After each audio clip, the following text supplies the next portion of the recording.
Welcome to Vice Casting Couch Season 1, Episode 15. I am Ryan. Joining me is John. Today we're going to talk about hackers scamming a British equity firm out of millions of dollars.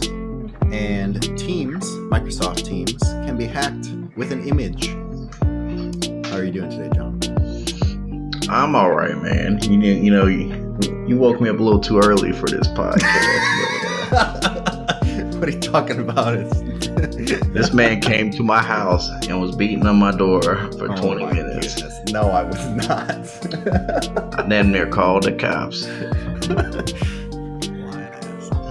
Anyway. Hey, man, I thought we were trying to keep this PG-13. Oh, yeah. Sorry. Yeah. What do you got? So I got two different articles. First one is these hackers that they essentially tricked a British private equity firm into sending them $1.3 million. So in a recent attack, they tricked them into wire transferring all of this money out to these hackers. So the cybersecurity firm Checkpoint said nearly $700,000 of the total wire transferred amount has permanently been lost to the attackers, but they were able to recover the rest of the money. So what? A couple $100,000. 600,000? Yeah. Not that much. So they dubbed it the Florenstein Banker, and essentially it says the sophisticated cybercrime gang behind this attack seems to have honed their techniques over multiple attacks from at least several years of activity and proven to a resourceful adversary and quickly adapting to new situations. So they use techniques like these lookalike domains that are not originally to the attacked organization, but also to third parties who they were communicating with. So like they put these lookalike domains in between the two. Yeah. And then they would send these phishing emails to high-profile individuals in the target organization to gain control of the account and carry out extensive reconnaissance to understand the nature of the business and the key roles inside of the company. The attackers within the victim's Outlook mailbox then created new rules that would divert relevant emails to different folders such as RSS feeds, stuff that's not commonly used by the individual in question. So aside from infiltrating this high-level corporate email account and monitoring their messages, the hacker registered these lookalike domains that mimic legitimate domains of entities involved in email correspondence that they want to intercept. So then they can do essentially a perpetuate man-in-the-middle attack by sending emails from the fraudulent domain on behalf of the two parties. Okay, so this is kind of like the other stuff that we covered, like Netflix and Verizon, where like you get an email, and correct me if I'm wrong, but like this is the same as those ones where you get an email saying, oh, your account's been locked or something like that. File this link.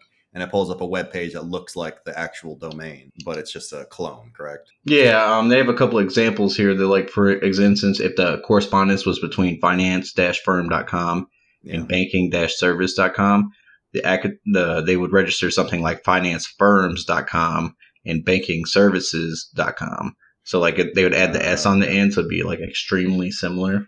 Yeah. There's actually something back in the day similar to this. Someone registered some Chinese domain that registered, I think it was Goggle. It was like GOGLE.com. So like if people misspelled Google or whatever, trying to get to that, it would like link to their site. But yeah, this is a little more sophisticated. It seems like they actually have a lookalike, and then they get basically sent an email, and then you click on that. And then any information you put in there is directed towards the hacking group, correct? Yeah, so it says the Florentine Banker Group, they would send one email from the spoof domains to the counterparty, which would essentially insert themselves in between into the conversation, deceiving the recipient into thinking that the source email is legitimate. Mm-hmm. And so every email is essentially sent to the attacker, who then reviewed the email, decided if the content needed to be edited, and then forwarded it to the relevant domain that looked like the one it was spoofing. And so with this, they were able to inject fraudulent bank information because these private equity firms are trying to invest in like startup companies. Yeah. Or at least they thought they were doing. So they had different accounts that were located in like Hong Kong and the UK, and they put their information in there, and that's how they were able to get the money. Did they release what equity firm this was? I didn't see any name in particular. I've been looking at it. Okay, they may not have released the names, but I just want to see if anyone listening was linked to that company or something like that. They might want to look into that. And I wouldn't be too worried about it. Like most of these companies have some kind of insurance and stuff like that. True, but if they're not following best practices or training their their executives, that might be an issue. Well, and you got to think this is an extremely like simple like low tech. Like you just registered a domain name that looks very similar to another domain name. Like Yeah, and anyone can do it. Most I'm good sure the companies, executives' emails were like on their website as well. yeah, probably. Like I said, it doesn't list which specific company it was, so there's no Yeah, way to verify. yeah, true. I don't know. It's just I think it's extremely interesting because most good companies, I think like Facebook and Google, they kind of own the domains that are like within like one typo Hmm. away.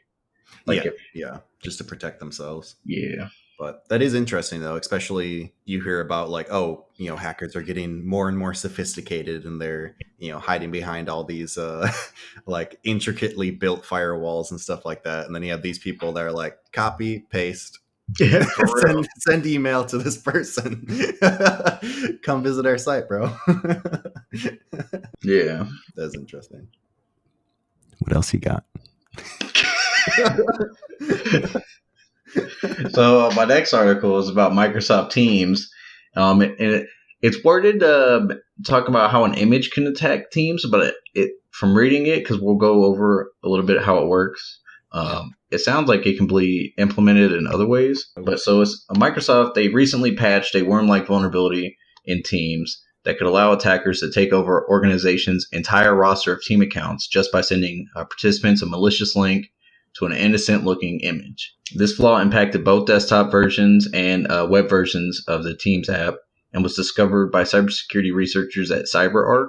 After the findings were responsibly disclosed on March 23rd, Microsoft then patched the vulnerability and released it on April 20th. So it says even if the attacker doesn't gain much information from the Teams account, they can still use the account to traverse an organization just like a worm. And eventually the attacker could access all the data from the organization's Teams accounts, gathering confidential information, meetings, calendar information, competitive data, secrets, passwords, private information, business plans, etc., etc. It says the flaw stems from the way Microsoft Teams handles authentication to image resources. So every time the app is open, an access token, a JSON web token, is created during the process, allowing a user to view images shared by the individual or others in a conversation. The CyberArk researchers found that they were able to get a hold of this auth token, which is essentially a cookie that grants access to a resource server, and it used it to create the aforementioned Skype token, thereby giving the unfettered permissions to send messages, read messages,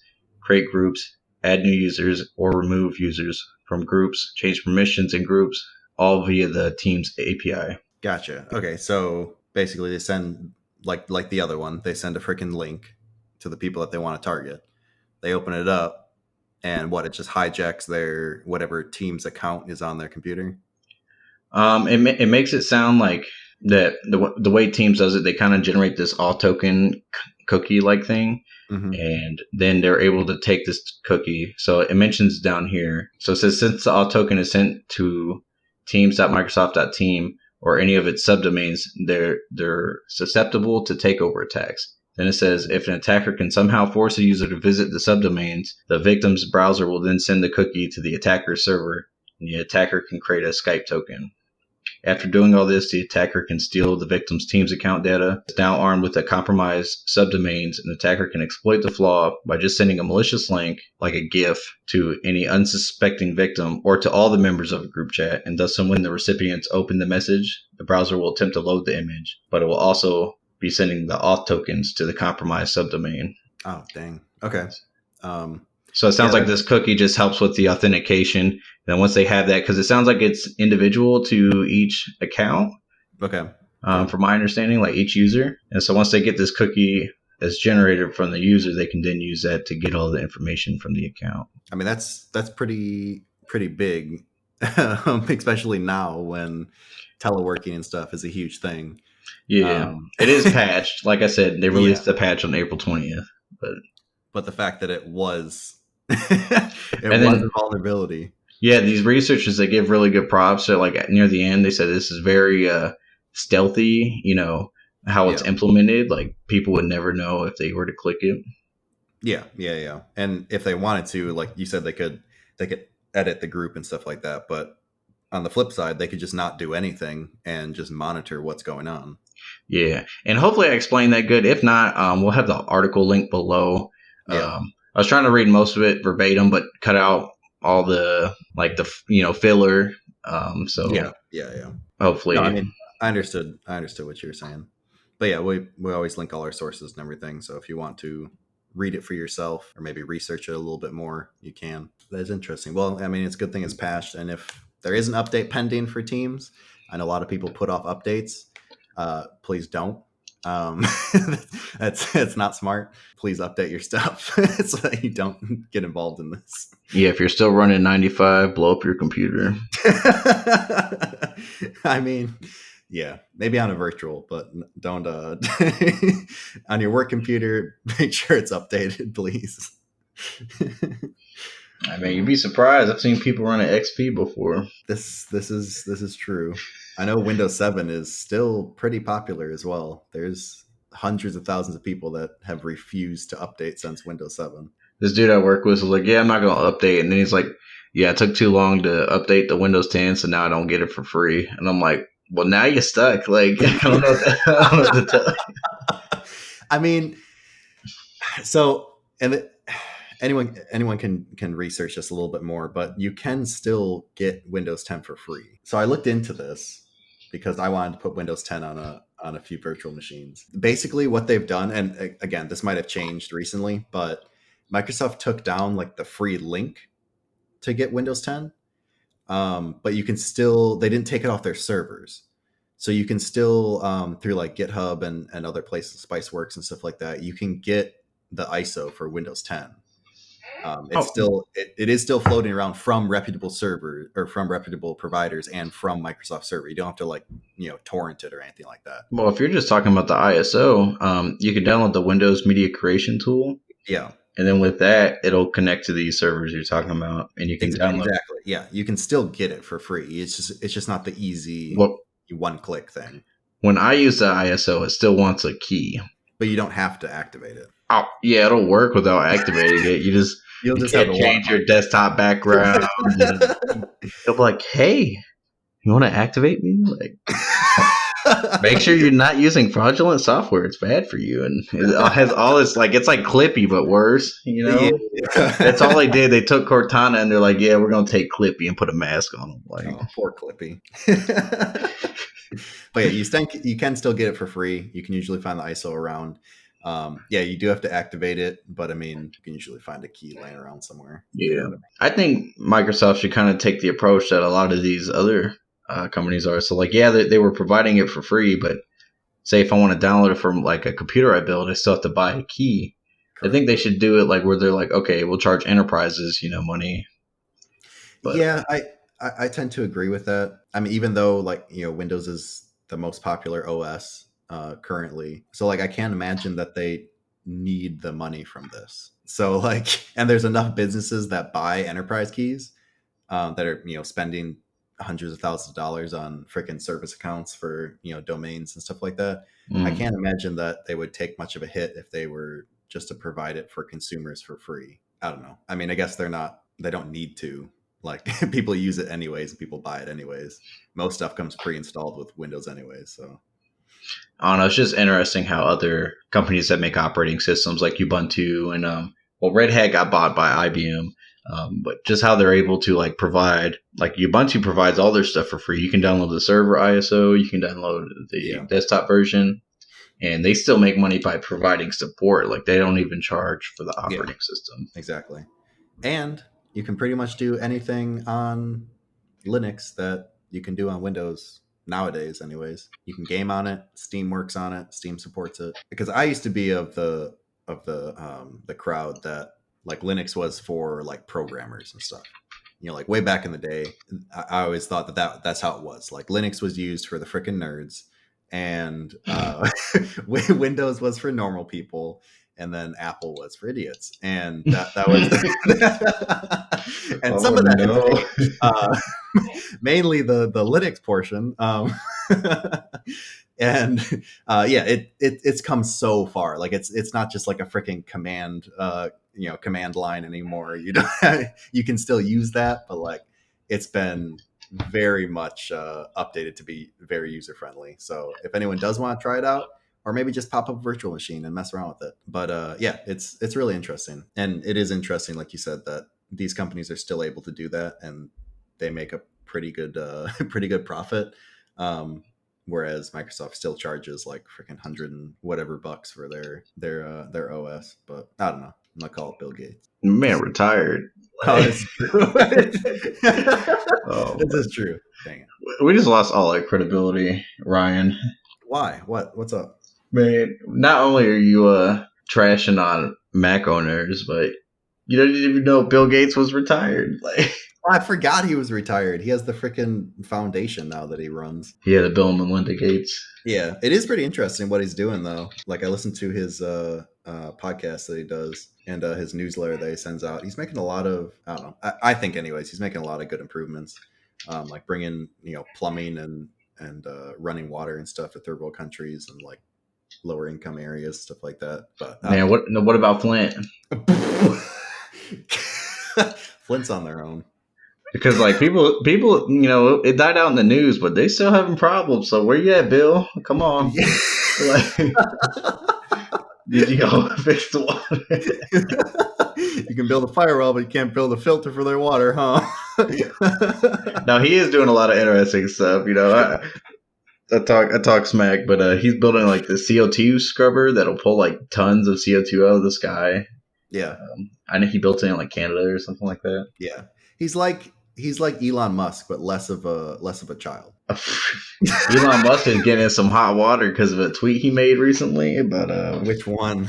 He said Tesla stock is too high in price. Oh, so yeah, everyone's like, sell. I read about that. Well, the problem with Elon Musk is he's already gotten in trouble with his tweets before. Because before he was like, "Yeah, I'm gonna take Tesla private for $420 a share." Back when it was like 300 something, so everyone started buying the shares, thinking they'd buy it back from him. Like. Oh my word! Yeah, he could. He's gotten into a lot of trouble recently. He's a super interesting person to follow, but he leaves me kind of shaking my head a lot. He's like, did you read about the whole thing with the EPA? No. Where his so he said his new Tesla Model S. He said it, the 400 mile mark. That's like the coveted. If your car can get to 400 miles per tank, or in this case per charge, like that's the milestone. And no electric car has been able to get to that point because that's like the standard for like normal sedan cars. So he came out with the Model S, and he said they did testing on it, and he said, hey, it got to 400. He's like, look, this is a viable solution to switch over from normal cars. Come buy the Tesla. So the EPA, they stepped up and they were like, no, we're going to test this for you to make this claim.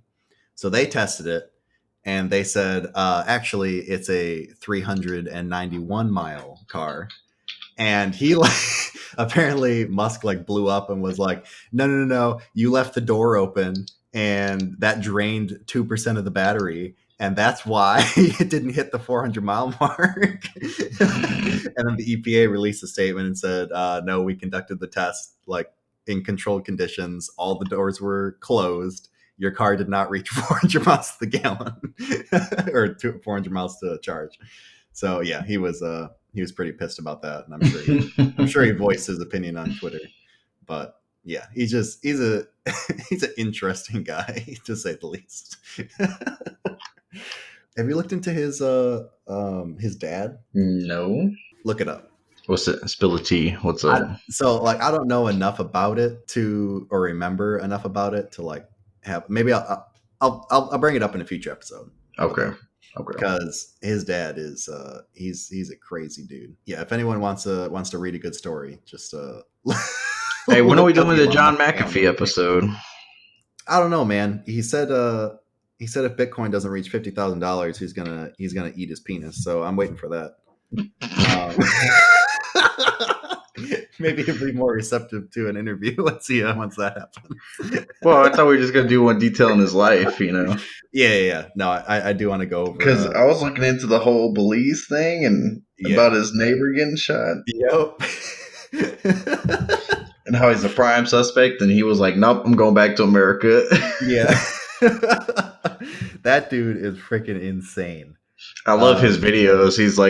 He's making it look like he's doing cocaine and all kinds of stuff. mhm. Oh my word. Yeah, there's been a lot of really good interviews and stuff with him, going over his life and stuff like that. And then they caught him with geotagging in one of his pics, and he was like, "No, no, no. It's like I wanted you to find me because I'm not there really." I was like, "Okay, I think you just messed up, John." Oh man, yeah, he's an interesting dude. Yeah, we'll have to we'll have to go over his life on another episode because that would take up probably a full episode just going through all his stuff. You said you got some other tech news, Ryan? Yeah, I just it's just like a little snippet that I thought was pretty interesting. So this company, Algalco, which is short for Aluminum Gallium Company. So they spent 14 years refining a. It's not really an engine. It produces hydrogen, 99.9% pure hydrogen, just by dripping water onto freaking aluminum alloy, which I find pretty interesting. They fitted a truck in Indiana. They approached Carmel, Indiana, and they have a bunch of trucks for plowing snow and stuff like that. So they approached them and they said, "Can we convert, basically test one of your trucks with this new like hybrid function?" They said yes. So it's just like this small little, well, it's not too small, but it's a very slim steel case that they put in the back, and it has a bunch of canisters in the back of it. And inside of it, they call it a button. It's basically like a little piece of this aluminum alloy that they made, and then they mix that with water, and it produces hydrogen. And that hydrogen gets pumped into the engine manifold, and basically the engine can burn that until it runs out, and then it switches over to gasoline. So basically, they're saying that this is a extremely efficient way to make a hybrid car, rather than like right now, all we really have is electric. We have Mm-hmm. electric hybrid cars and stuff like that. But like that's still, you got to plug it in, charge it up, and stuff like that. But they were saying this would be a lot cheaper. It would be a lot easier. And once you're done with it, the aluminum in the bottom that's spent, the aluminum alloy, the company can actually take that and sell that back, which would then cut costs for consumers and cut costs for the company. So I thought that was really interesting. It seems like again, this is very, very new. Well, not new, but it's in very prototype stage. Basically, they tested on one truck, or at least that's all they said that they have done. But it was created by an engineer by the name of Jerry Woodall. Yeah, it seems I don't know. I just thought it was really interesting, and if they can make this a viable solution, I think that would be pretty cool. Rather than having to use your electricity in your house to plug up a hybrid or something like that, you just got to buy these tiny little metal buttons and put So them in you're there. saying it drops water onto the aluminum and it makes hydrogen that the engine would then burn, Correct. Yeah. and then the only byproducts like water vapor, I think. Yeah. It has super super low emissions. But yeah, here's a quote from the article here. So when they realized what they had found, he said, "At the lab, as he rinsed off a crucible containing aluminum and liquid gallium, I got a violent reaction of heat and bubbling gas. It turns out this gas was hydrogen. Pure aluminum doesn't readily react with water, but he discovered this, Jerry Woodall.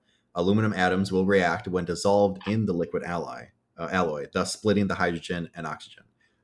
So yeah, it drips water basically on this piece of metal, and this piece of metal is configured in such a way that it, I guess, kind of violently reacts with the water and produces hydrogen. It splits the atoms, or splits the molecule, and produces hydrogen. To say how And long this little button lasts, like they did not. No, as I said, it's in very much prototype stage. I couldn't find a whole lot of like actual documentation, like saying how it works or how efficient it is. Like as far as I know, this hasn't been tested by like any sort of government entity or anything like that to back up their claims. But this is what they're claiming as of now. So, but they did in 2007. Al Galco received the license to commercialize the technology. So again, this has been going on for a long time. 14 years they've been honing in this reaction. And they already have a license to commercialize it. So I don't know. I hope they bring this to the market. I think that'd be pretty cool. At least as an alternative to electric, and then may the best man win at that point. Yeah, I think battery technology needs to come a long way, but yeah, I don't know. I think there could be more efficient batteries. Oh, I agree. I think there needs to be research into like aluminum ion batteries and all kinds of stuff like that. But no one's doing it. For now, yeah, they're pretty much the best we have. But graphene, everyone was on the graphene train like 2 years ago. Yeah, that didn't really. It's gonna change the world. Yeah. My lyrical miracle spiritual. Yeah, that didn't end up happening there. Glad I didn't invest in the graphene stocks. Man, them solid state batteries, though, like even if we stick with lithium, like solid state batteries are gonna change the world, bro. What are you talking about? So most batteries, it's a like an anode and a cathode, and like it has a liquid electrolyte. And the ions pass, like the electrical charge passes between the electrolyte and all that. Mm-hmm. But over time, they make these things called dendrites, and they're like these little stalagmite looking things, and they bridge the gap. And if it touches the other side, it kills the battery, and it reduces like recharging performance and stuff like that. Okay. So if you can eliminate that dendrite problem, you can like increase the battery's life. All this stuff. So they're like, yeah, we'll just make a solid state battery with no liquid electrolyte. Like it's just solid. And so like they've shown videos of these prototypes. You can like stab the battery and it doesn't explode or turn off or anything. Like this dude's iPad was connected. Yeah. It was still working. They can charge like so much faster. What is it made out of? What's the solid material then? Well, they're working with different stuff. Like there's a bunch of different companies working on it. Oh, okay. But some of them are pretty promising from the stuff I've seen. I'm just saying solid state battery technology in general would be pretty cool. Yeah, I mean that could change a lot, definitely. You have to buy less batteries then. I'm up for that. And that would probably change like technology batteries as well. If you can get a solid state battery in your freaking phone, I mean it would last a lot longer. And then you wouldn't have the, after a year, you have usually like half the charge that you would when you bought it new. Yeah, I got to replace mine. Yeah, I probably got to replace mine too. But mine's a Galaxy, and I have to pry that open. Because unfortunately, they kind of went the way of Apple in gluing the back shut, which I thought was a stupid move. But oh well. Yeah, no, I gotta... Man, it's not that bad. If you get the iFixit toolkit, yeah, I got one. Oh, yeah. Yeah. Check out our affiliate link down below. No, we don't have one. Stop getting my hopes up. Check out our Kickstarter where we're going to do aluminum ion batteries. Oh, my goodness. No. We got nothing and no one. We just do it because it's fun. Oh, for real? Oh. Yeah, I'm out, bro. Paycheck? Yeah. Oh, yeah. Anyway, well, we won't waste any more of your time. You got anything else, John? Negatory. Okay. That's good. I'm glad you thought long and hard about it. All right. We'll see you guys later. Bye.